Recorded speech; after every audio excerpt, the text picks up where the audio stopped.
it has happened, but just for a brief moment. First, we're going to talk about the yield curve, then we'll move into the Auguste production for Bitfarms Mara, as well as CleanSpark. Today we'll do a quick overview on that. We'll look a little bit at Bitcoin. We'll close out with some of our Bitcoin miners here. So go ahead and smash that like button. Subscribe if you've been with us for a while and haven't done so yet. Check out the Trade Cave store, link in the description, as well as the channel bio. Let's get into it. All right, so right here, this big circle right here, that is showing that there was a yield curve inversion. Actually, it started back here a couple hours ago and came into just this morning here at 6 a.m. where it re-inverted again. That was pretty scary. There were quite a few videos and news reports about this uninversion, which is generally the time that the market is running out of time. It's on a countdown once you get that uninversion. Now, this was brief, and it's done it, once before yesterday as well for a little bit. It looks like it's recovering nicely right now. If we go back to the daily, we're actually looking okay, like it just hit it and bounced up off of it on the daily. So it hasn't quite happened yet, but that was close. I'd call that a near miss there. Now, that doesn't mean that the market is going to come crashing down immediately. It just means that we are now on a countdown timer until eventually there is some sort of recession or just economic weakness that could come 6 months after, could come 8, could come 12, could come a year and a half afterwards. But that does mean that there is a weakness in the economy that will eventually make itself known, and it will make itself known in the form of a recession at some point in the near future. Not like, if it's not going to happen 5 years from now, but it might happen in 2025 or 2026. That could be like the late end of it. And I've been mentioning this on the channel for a while, ringing the alarm bells on that. I don't necessarily think that 2024 is going to be the year for that, unless there is some kind of massive capitulation moment, some huge macro event that pushes us into a recession. And that's going to be because the Fed will be cutting rates, which is stimulative to the market, and there is a presidential election, which is stimulative to the market, and both candidates will do things that are stimulative to the market, either through some sort of tax cuts or through direct spending. So, I mean, we have a stimulative year ahead of us still here, so I don't necessarily see a recession coming through soon, but once this uninversion happens, it's a matter of time. That's all I'm saying. It's a matter of time once it happens. So I would start to take caution, be a little more shrewd, be a little more demanding of my investments in terms of, are you actually a safe investment? And that's how I would handle that. All right, let's take a look at Bitcoin for the day real quick. We're going to take a look at Bitcoin here. So Bitcoin has been in a bit of this downtrend here. If we look here, it's been a bit in this sort of channel right there for about I don't know, since August 9th, so about a month now. It's been in this channel here with this little false breakout here that came out. We stayed there 3 days and then came falling right back in. But we're still in a smaller descending channel. And if we know about descending channels, what we know about descending channels rather, is that they tend to break to the upside. Sometimes they do a little fake out and then break a little further down, but like over here, but they eventually do break out. So let's take a look here, like this one, right? It did a little fake out, breakout there, and then came right back to the bottom of the channel before eventually breaking out. And now we could be seeing something like that here, right? So we came down to the bottom of the channel, we shot up, hit the top of this larger channel, and then came all the way back right to the bottom of that channel. And then now we're coming back to the center there. And if this breaks out, it could break up, again towards this area. And if we can get above 64,972, then I think that we will likely go a little higher, maybe even go for that 68, possibly tapping $70,000 again from the bottom. Now that's probably something that's going to happen in either late September or early October, mid-October, somewhere around there. We'll start seeing that turnaround, hopefully. But that right now we are still in this descending channel right now, in a smaller descending channel inside of a larger descending channel that eventually will, at some point, break to the upside. Hopefully, we'll see. But usually that's what happens. That's the general thing. You may notice a different indicator down here at the bottom. I'll talk about that for a real quick moment here. I forgot to mention that in the opening. This is the easy entry / exit trend colors with alerts. I know that's a stupid name, but that's what it's called. That is, let me see here, easy entry. It's by Count 712. Right there, you can see it right here where my mouse is. Easy entry / exit trend colors. count 712. That's what it is. Now let's look at what it does real quick. I'll show you what it does real quick. We'll open this. We'll open the Pine script. So it is a MACD. So it does a MACD. All right. But it also includes markers for like the golden cross, different crosses of MAs, moving averages. But also it has a Bollinger Band in there as well. And it plots on there like the bull or the bear indication, those indicators based on crosses of the MACD and getting above or below Bollinger Bands, basically. And that's how that comes to its conclusions in here. That's just how that works. So let me see, did I change settings on this thing? I might have. But my settings are Bollinger Band periods are 10, deviations 1, fast length is 12, slow length is 26, signal length is 9. I left everything else normal. I might have left a couple of those as well that I listed off as average, but go ahead and pause the screen back there, take a look at it if you want. I like it because it's basically just a MACD. It's just a MACD with nice, it's a MACD combined with a Bollinger Band with some nice images here, like you have the down arrows, like, oh, you're going to keep going down, and then you get a little bull signal, and green arrows, oh, you're going to keep kind of like trending up, and then you get, oh, bear signal, and you get the red arrows. You'll probably tend to keep trending down until you get the bull signal again. That's sort of like, it's just a MACD with better visuals, and I kind of like that.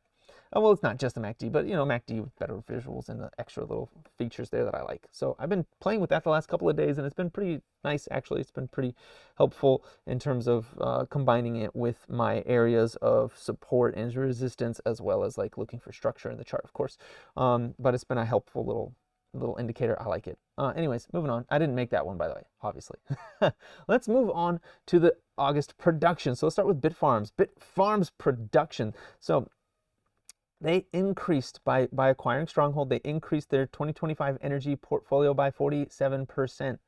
Okay, they used less than 10% of the value of their company to increase the amount of energy they have access to by 47%. I don't care what RIOT says, and in fact, we'll go into that. Quick sidetrack. If you go over to the RIOT webpage here and you go down to their press releases, and you can see that they issued an open letter to fellow Bitfarms shareholders ahead of upcoming special meeting where they're trying to get 2 members on the board. That's not what we're talking about right now, though. We're talking about the Stronghold acquisition, what I just mentioned before on the Bitfarms August update.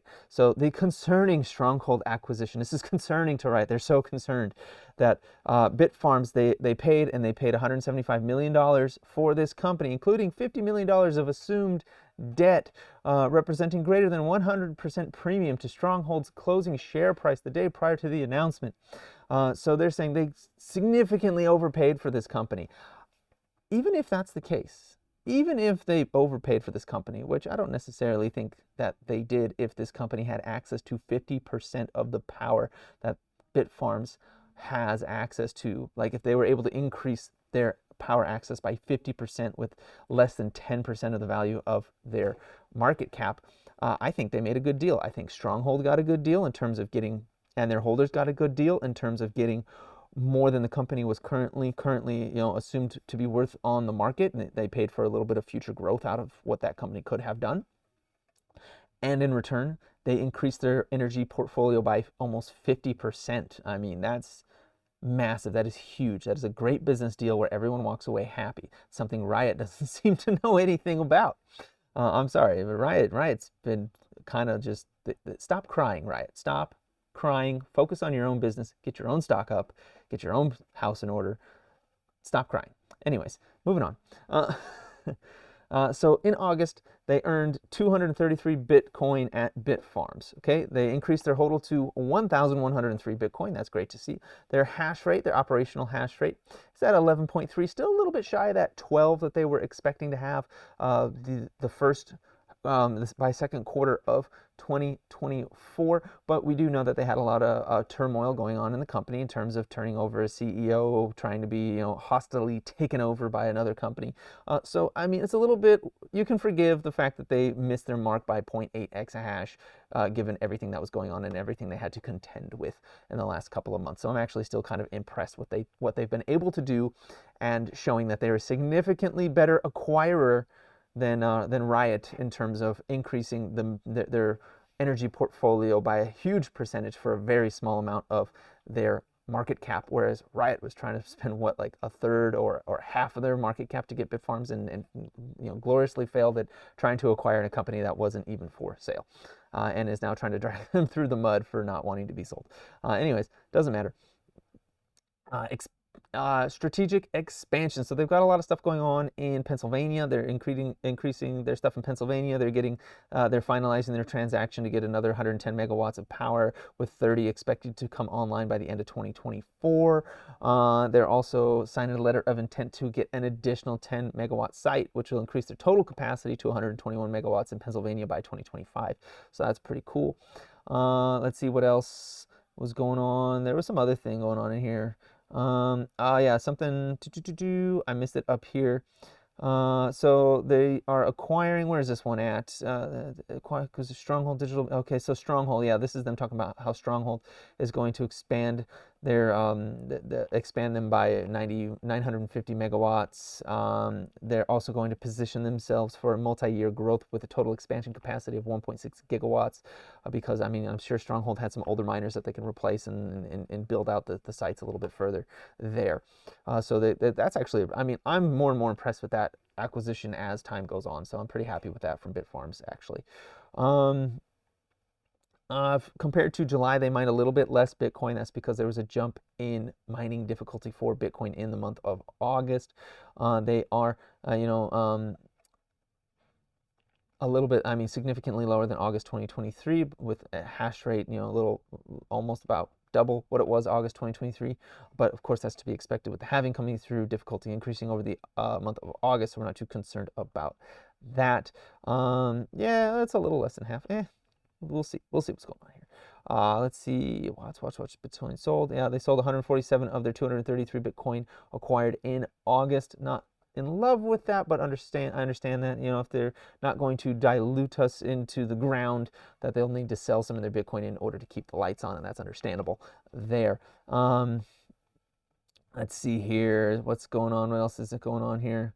Okay, yeah, Paraguay's charging ahead. They're going to continue building out that site. They're talking about that. Yeah, that's all. Okay, let's move on to Mara. So they have energized hash rate has increased by 11%. They're at 35.2 energized hash rate. Now, this is an interesting number that they released, because if you go to Mara Pool on memepool.space, for some reason Mara is the only one I could find on here, but Mara Pool on Memepool shows that Mara is actually hashing with 40 exahash, which is interesting. Mining with 40 exahash, that's pretty interesting. I'm not exactly sure where they get that number, but that's what's showing up there. And sometimes this spikes up into like the 50s. I don't know if Mara's like renting more exahash from other companies or something, but occasionally they're peaking up there above what they're saying is their energized hash rate. So that's interesting to see and something to think about. All right, and so their Bitcoin hodl is at 25,945. That's pretty impressive for a company that's worth what, like $4 billion right now. Pretty impressive. I like that. That's pretty cool. I like that they keep adding to the Bitcoin. I like that they are aggressively increasing their hash. Mara's been one of those companies that's been pretty quiet lately. Not a lot coming out of them. I think that at some point they're going to release some pretty interesting information here. At some point they're going to have something to say that's going to be big and make them move up in a nice way, because they've been coming down. Well, they've been very aggressive about doing all the things that the Bitcoin investors generally like, especially in Bitcoin miners. They've been doing all the things right of late and been quiet, kind of keeping their head down. So I'm a little bit interested in what's going on with Mara here. I think they might come down a little bit further on the chart, and we'll look at that here in a minute. But then I think that when they explode up, it's going to be pretty amazing, especially compared to their peers. I think when that eventually does occur, I don't necessarily think it's time yet or ready for that yet, but I'm watching close. Anyways, so let's see. Bitcoin produced in August, 673 compared to 692 in July. That's a decrease of 3%. Average Bitcoin produced per day, 21.7 versus 22.3 in July, which again is a 3% decrease. Okay, that's it. These more okay. I'm just scooching around here. Investor noticed. Okay, that doesn't matter. Okay, that's all they have to say. That's actually, again, pretty quiet. It was a pretty quiet August update here. They don't really have a lot to say other than that 11% increase. that they're improving their operation of their sites and are remaining on track for 50 exahash by the end of 2024. I think if they nail this target, Q4 is going to be pretty sweet for Mara holders, possibly here. So they're also converting a large portion of their data center from air-cooled to immersion containers. Think Vertiv, if you remember that stock, VRT. Think that company when you hear immersion containers. There are other companies that do it as well, so do your due diligence, look at all the other companies, and try to find out, and I will try to find out which company that they are using in order to produce these containers and to provide these containers for them. So that's something I'm very interested in right now as well. That data center cooling, I want to get on the stock that's going to be providing all this immersion cooling for these data centers. That's what I want and what I'm looking for right now. That's the pick and shovel short-term swing play that I'm looking for right now. Let's see. Okay, that's it.